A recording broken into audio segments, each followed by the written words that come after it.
Okay, hello friends, how are you? कैसे आप? So start करते हैं टुडे। लास्ट टाइम हम लोगों ने क्या देखा था? हम लोगों ने होमोपॉलीमर और हेट्रोपॉलीमर कंप्लीट किया था। और अभी हम लोग क्या करेंगे, होमोपॉलीमर हेट्रोपॉलीमर के बाद हम लोग देखेंगे रबर का पार्ट देखने वाले। रबर रबर के अंदर हम लोग को दो टाइप के रबर होते हैं। नेचुरल रबर होता है, दूसरा होता है सिंथेटिक रबर।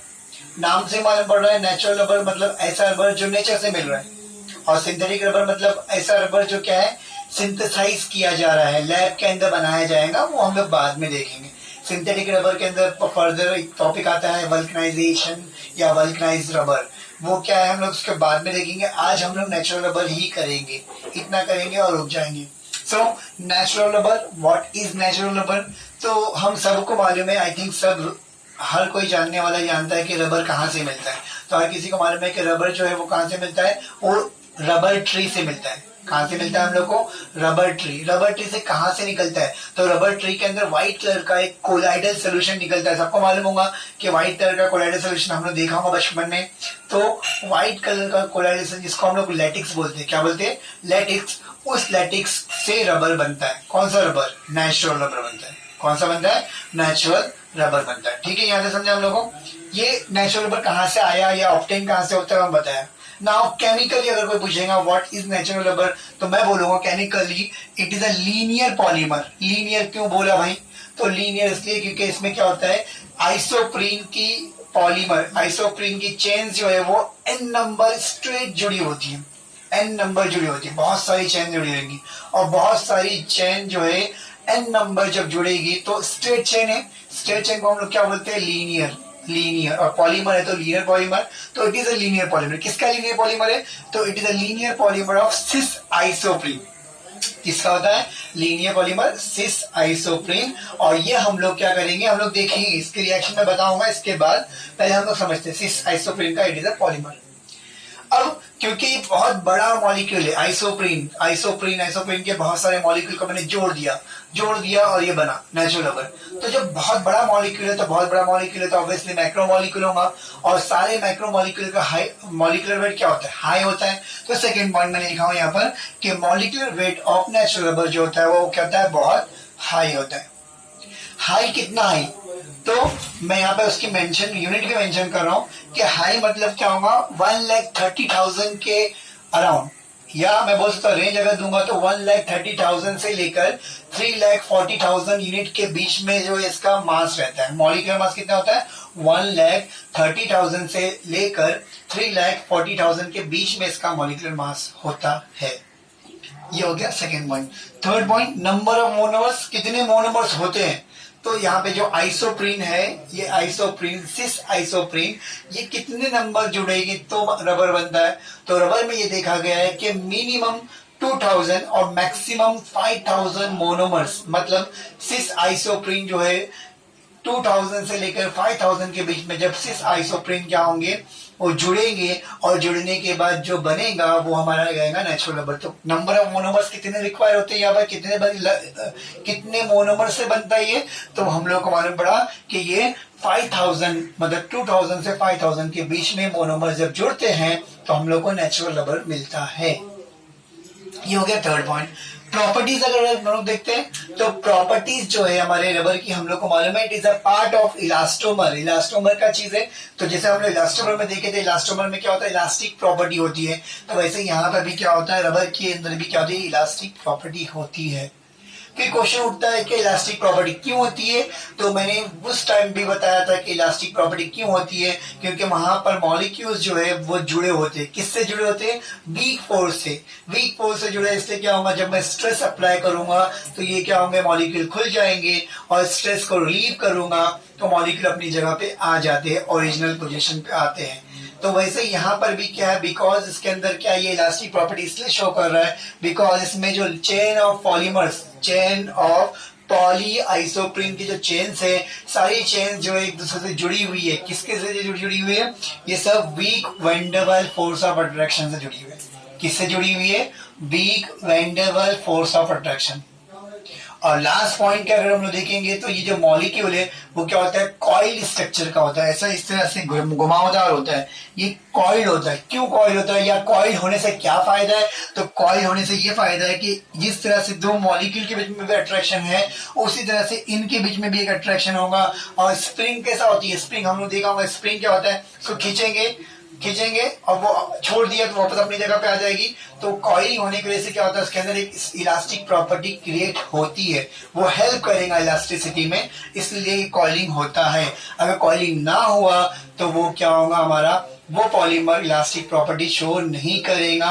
वो एग्जांपल हमारा यहाँ पर मैंने सिस जो लिया हूँ बहुत मैटर करता है। अगर सिस नहीं लो, सिस की जगह ट्रांस लूंगा तो वो कॉइल नहीं होता, और कॉइल नहीं होता इसलिए ट्रांस आइसोप्रीन जो होता है वो क्या होता है, गोटा पर्चा कहलाता है। क्या कहता है, गोटा पर्चा। गोटा पर्चा मतलब वो चीज जो इलास्टिक ना हो, पूरा सॉलिड हार्ड हो जाता है, वो एकदम हार्ड, वो चीज है। तो ये हम लोगों ने देखा, एक बार रिपीट करता हूँ फिर हम लोग आगे बढ़ेंगे रिएक्शन की तरफ। तो हम लोग रिपीट करते हैं। तो नेचुरल पॉलीमर के पॉइंट नंबर 1 कि नेचुरल रबर होता है क्या है, तो कहाँ से ऑब्टेन होता है, मैंने बताया रबर ट्री से। कहाँ से मिलता है, रबर ट्री से। रबर ट्री में जो व्हाइट कलर का लेटिक्स मटेरियल होता है, वो लेटिक्स मटेरियल से हम लोग को क्या होता है, नेचुरल रबर ऑब्टेन होता है। पहला पॉइंट। सेकेंड पॉइंट मैंने बोला कि ये क्या है, लीनियर पॉलीमर है। किसका लीनियर पॉलीमर है, ये सिस आइसोप्रीन का लीनियर पॉलीमर। किसका लीनियर पॉलीमर है, सिस आइसोप्रीन। थर्ड पॉइंट मैंने क्या बोला कि इसका मॉलिक्यूलर मास क्या होता है, हाई होता है, उसका रेंज मैं तुमको दे चुका हूँ। फोर्थ पॉइंट मैंने बोला कि मोनोमर्स कितने रिक्वायर होते हैं, बहुत सारे मोनोमर्स, तो बहुत सारे मोनोमर्स का मैंने रेंज भी दे दिया हूँ। कितना रेंज लगता है, 2000 से 5000 तक के मोनोमर्स का रेंज रिक्वायर होता है। और लास्ट पॉइंट मैंने प्रॉपर्टीज बताया, तो प्रॉपर्टी 3 पॉइंट बताया मैंने। पहला पॉइंट इलास्टिक प्रॉपर्टी होती है, सेकेंड पॉइंट किससे जुड़ा होता है, तो वीक वनडेबल फोर्स से जुड़ा होता है, और थर्ड पॉइंट कॉइल स्ट्रक्चर होता है इसका, कॉइल जिसके से इलास्टिक प्रॉपर्टी क्या होती है, बढ़ती है। जिसने जिसको लिखना है वो लिख लिये, मैं इसको आगे मिटाने वाला हूँ, स्क्रीनशॉट ले ले ताकि बेटर हो। ठीक है, स्टार्ट करते हैं हम लोग इसकी रिएक्शंस। तो रिएक्शन देखते हैं हम लोग यहाँ पर।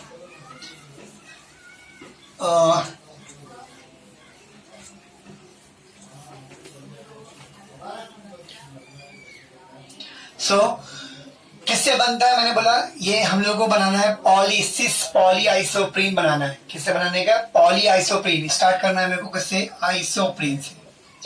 Isoprene, isoprene. What is isoprene, तो प्रीन वर्ड जो होता है, प्रीन का मतलब होता है ब्यूटा, ब्यूटा 1,3 डाई, इनको प्रीन बोलते हैं। तो शुरू करते हैं हम लोग इससे, हम लोग स्टार्टिंग मटेरियल बनाएंगे और उससे हम लोग स्ट्रक्चर बनाएंगे। तो प्रीन ब्यूटा, ब्यूट मतलब होता है 3-4 कार्बन, 1 2 3 4। डाई इन मतलब 2 डबल बॉन्ड है, कहां पर है, 1 और 3 पे। तो 1 पे डबल बॉन्ड डाला, 3 पे डबल बॉन्ड, तो बन गया ब्यूटा 1,3 डाइन। आइसो का मतलब होता है, आइसो मतलब होता है सेकेंड कार्बन पे CH3, तो मैंने सेकेंड कार्बन पे CH3 डाल दिया, तो ये बन गया आइसो। और ब्यूटा 1,3 ने मतलब प्रीन, ये हो गया। अब इसकी हाइड्रोजन की फिलिंग करना है, जिसका कोई नहीं उसका रहता है हाइड्रोजन होता है।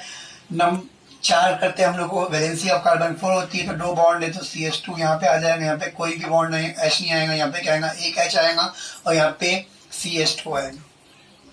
बनाना क्या है मेरे को, बनाना मेरे को है सिस पॉली आइसोप्रीन बनाना है। क्या बनाने का, सिस पॉली आइसोप्रीन बनाना है मेरे को। आइसोप्रीन ले चुका हूं मैं, आइसोप्रीन। पॉली मतलब क्या है, n नंबर चाहिए, तो मैं यहाँ पे लिखूंगा n नंबर ऑफ आइसोप्रीन। क्या करेंगे हम लोग ने, मैं सिखा चुका हूं ये, क्योंकि डबल बॉन्ड है तो हम लोग कौन सी रिएक्शन करेंगे, कौन सा प्रोसेस करेंगे, एडिशन रिएक्शन या एडिशन प्रोसेस। हम लोग यहाँ पे पॉलीमराइजेशन प्रोसेस करेंगे। एडिशन प्रोसेस में क्या होता है, मैंने तुम लोग को एक तरीका दिया था, तोड़ो एन जोड़ो, बॉन्ड को तोड़ना है, नया बॉन्ड बनाना है। तो ये बॉन्ड टूटेगा, ये बॉन्ड टूटेगा इस तरह से, ये बॉन्ड टूटेगा इस तरह से। Yes, what I will get from this, मेरे को कोई बताएगा क्या मिलेगा। मैं इसको अच्छे से लिख देता हूँ, जगह कम होती है हम लोगों। तो यहाँ पर मैं इसको तोड़ूंगा तो क्या होगा, CH2, यहाँ पे रेडिकल, सिंगल बॉन्ड CH3, मैं वापस से दिखा देता हूँ, single bond CH, single bond CH2 है ना। ये बॉन्ड टूटा इसलिए सिंगल बॉन्ड हो गया, ये बॉन्ड टूटा इसलिए सिंगल बॉन्ड हो गया। बॉन्ड टूटा इसका मतलब एक इलेक्ट्रॉन इस पे, एक इलेक्ट्रॉन इस पे। क्यों इलेक्ट्रॉन एक स्पेस पे है, क्योंकि एक बॉन्ड में 2 इलेक्ट्रॉन होते हैं और दोनों साइड के कार्बन जो है, दोनों साइड कार्बन है जिसकी ताकत सेम है, ताकत सेम है इसका मतलब होमोलिटिक बॉन्ड फिजन होगा। होमोलिटिक बॉन्ड फिजन किसको बोलते हैं? जिसमें क्या होता है, बराबर बराबर इलेक्ट्रॉन जाते हैं। तो यानी एक इलेक्ट्रॉन इसके पास आएगा, एक इलेक्ट्रॉन इस पे, मैंने यहाँ पे इलेक्ट्रॉन लगा दिया। सिमिलरली सेम यहाँ पर भी एक इलेक्ट्रॉन इस पे, एक इलेक्ट्रॉन इस पे, तो यही यहाँ पर हम लोग करते क्या है, क्योंकि ऐसे मेरे को n नंबर मॉलिक्यूल मिलेंगे। क्या मिलेंगे? n number. इसके आगे भी सेम मॉलिक्यूल होगा, इसके पीछे भी मॉलिक्यूल होगा। तो क्या होगा, ये जो रेडिकल है वो पीछे वाले रेडिकल से मिलके क्या होगा, कंटिन्यू दिखाएगा। समझे हम लोग को? ये जो रेडिकल है वो आगे वाले मॉलिक्यूल से मिलके आएगा, कंटिन्यू दिखाएंगे हम लोग। ऐसे ही करते हम लोग, आगे पीछे कंटिन्यू दिखाते हैं। बचे हुए बीच वाले रेडिकल्स को हम लोग को जोड़ना है। तो बीच वाले रेडिकल, ये जो दो रेडिकल है वो क्या होंगे, जुड़ जाएंगे और जुड़ के क्या करेंगे, डबल बॉन्ड बनाएंगे। क्या करेंगे? डबल बॉन्ड बनाएंगे। तो इसका नाम क्या है हमारा? Repeating unit. हम इसको क्या बोलते हैं? Repeating unit. ये क्या होगा? रिपीट होगा। और इसी को हम लोग ब्रैकेट लगा के लिखेंगे तो वो बन जाएगा हमारा पॉलीमर। जिसको मैं ब्रैकेट लगा देता हूँ, ये बनेगा CH2। ठीक है, CH2 सिंगल बॉन्ड CCH3, यहाँ पे double bond CH single bond CH2 continue bracket N। This is nothing but a poly isoprene. ये क्या है हमारा? Poly isoprene. बट मैं तुमको बोल चुका हूं, मेरा जो नेचुरल रबर होता है वो क्या होता है? सिस पॉली आइसोप्रीन होता है। क्या होता है? सिस पॉली आइसोप्रीन। मतलब यहाँ पे मेरे को क्या करना है? सिस लेना है। तो यहाँ पर मैं सिस लेता हूँ। सिस लेना जरूरी है। खाली ये लिखूंगा तो ये मेरा नेचुरल रबर नहीं है, क्योंकि इसमें इलास्टिक प्रॉपर्टी नहीं आएगी। तो सिस कैसे लिखूं? तो सिस में हम लोग को मालूम है, सिस में क्या होता है, दो सेम यूनिट क्या होती है, same side of double bond पे होती है। मैंने क्या किया, दो C डबल बॉन्ड C लिया। यहाँ पे सेम यूनिट कौन है? CH2 है, तो उनको सेम साइड पे लगा दिया, CH2। यहाँ पर अलग चीज क्या है, CH3 और H, तो यहाँ पे H लगा दिया, यहाँ पे CH3 लगा दिया। इसी को, ये क्योंकि कंटिन्यू है तो मैं यहाँ पे ऐसे कंटिन्यू दिखाऊंगा, यहाँ पे कंटिन्यू दिखा दिया। तो ये जो बन गया, ये पॉली आइसोप्रीन को ही मैंने ओपन किया, बट बिकॉज मैंने दोनों यूनिट सेम वाली चीज को एक जगह पे लिखा हूं, तो ये कहलाएगा सिस पॉली आइसोप्रीन। और this is nothing but a natural rubber. ये क्या है हमारा? नेचुरल रबर है। हो यस। तो मेरे ख्याल से आप लोगों को समझ में आ गया हो किस तरह से मैंने क्या किया। मैंने आइसोप्रीन लिया, आइसोप्रीन के बॉन्ड्स को तोड़ो एंड जोड़ो का फॉर्मूला अप्लाई किया, उससे मेरा बॉन्ड जो रेडिकल आए, रेडिकल्स को, कॉर्नर वाले रेडिकल को कंटिन्यू दिखाया, बीच वाले रेडिकल को जोड़ के डबल बॉन्ड बना दिया, उसी को ब्रैकेट के अंदर N लगा दिया तो ये बन गया मेरा पॉली आइसोप्रीन। और उसी को ओपन कर दिया सिस के फॉर्म में, तो ये बन गया सिस पॉली आइसोप्रीन, जो ये मेरा जो है प्रिपरेशन ऑफ नेचुरल रबर है। जो कौन सा प्रोसेस हुआ है? एडिशन प्रोसेस है। कौन सी रिएक्शन यूज हुई है? Addition reaction. एक बार रिवीजन लेते हैं हम लोग और हम लोग यहाँ पे रुक जाएंगे। ठीक है, तो एक बार रिवीजन लेते हैं। आज हमने क्या किया, मैंने बोला हम लोग स्टार्ट किए रबर में मैंने बताया रबर दो टाइप के होते हैं, सिंथेटिक रबर और एक होता है नेचुरल रबर। आज हम लोगों ने नेचुरल रबर स्टार्ट किया। नेचुरल रबर में पहला पॉइंट मैंने बोला कि ऑब्टेन कहाँ से होता है, तो नेचुरल रबर हम लोग को कहाँ से मिलता है? नेचर से। नेचर में रबर ट्री से मिलता है। कहाँ से मिलता है? रबर ट्री से। रबर ट्री में कहाँ पे मिलता है? तो रबर ट्री में लेटिक्स जो निकलता है, व्हाइट कलर का जो मटेरियल होता है, वो मटेरियल से वो क्या होता है, हमारे को रबर मिलता है। ठीक है, रबर के बाद वो कोलाइडल सोल्यूशन होता है, वो भी अगर मेंशन करेंगे तो वेरी गुड होगा। ठीक है, सेकेंड पॉइंट अगर बात करेंगे तो रबर को केमिकल फॉर्म क्या है, केमिकल नाम क्या है, तो it is a polymer of, it is linear polymer of cis polyisoprene. Cis polyisoprene का क्या है? लीनियर पॉलीमर होता है। थर्ड पॉइंट मैंने बताया कि इसका मास क्या होगा, तो उसका मास क्या होता है? बहुत हाई होता है। उसका मैंने मेंशन भी किया कितना दूर कितना होता है, वो 1,30,000 से लेकर 3,40,000 यूनिट के बीच में होता है। उसका मोनोमर्स कितने होते हैं, तो मोनोमर्स कितने यूज होते हैं? 2,000 से 5,000 मोनोमर्स मिनिमम यूज होते हैं। अगर इतने मोनोमर्स दे देंगे तो ही नेचुरल रबर बनेगा। ये नेचुरल रबर के लिए इतने मोनोमर्स होते हैं, हम लोग ऐसा बोल सकते हैं। प्रॉपर्टीज देखिए, 3 प्रॉपर्टीज बताया मैंने, इसमें सिर्फ 3 प्रॉपर्टी दी हुई है तुम्हारे न्यू बुक के अंदर। पहला है इलास्टिक प्रॉपर्टी, इलास्टिसिटी शो करता है, वो तो हम लोग को मालूम ही है, रबर है तो ऑब्वियसली इलास्टिसिटी शो करेगा।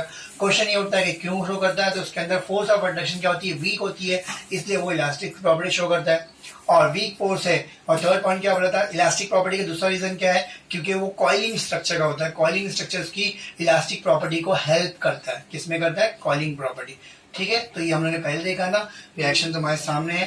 तो आज हम लोग यहाँ पे लेक्चर कंप्लीट करते हैं। इसमें याद रखना कि अगर हमारे लेक्चर में कोई भी डाउट है तो आप लोग मुझे कमेंट बॉक्स में आप कमेंट करके बता सकते हैं कि क्या डाउट है इसमें, क्या है, यूट्यूब के कमेंट बॉक्स में आप मेरे को कमेंट कीजिए। आप मैं डाउट को रेक्टिफाई करके इंशाल्लाह नेक्स्ट लेक्चर में ज़रूर उसको क्लियर करने की कोशिश करूँगा। सेकेंडली, मैं आपको अगर मेरा लेक्चर पसंद आया तो प्लीज़ मेरे चैनल को सब्सक्राइब करो, उसको लाइक करो और बेल आइकन बटन दबाओ। ठीक है, थैंक यू सो मच।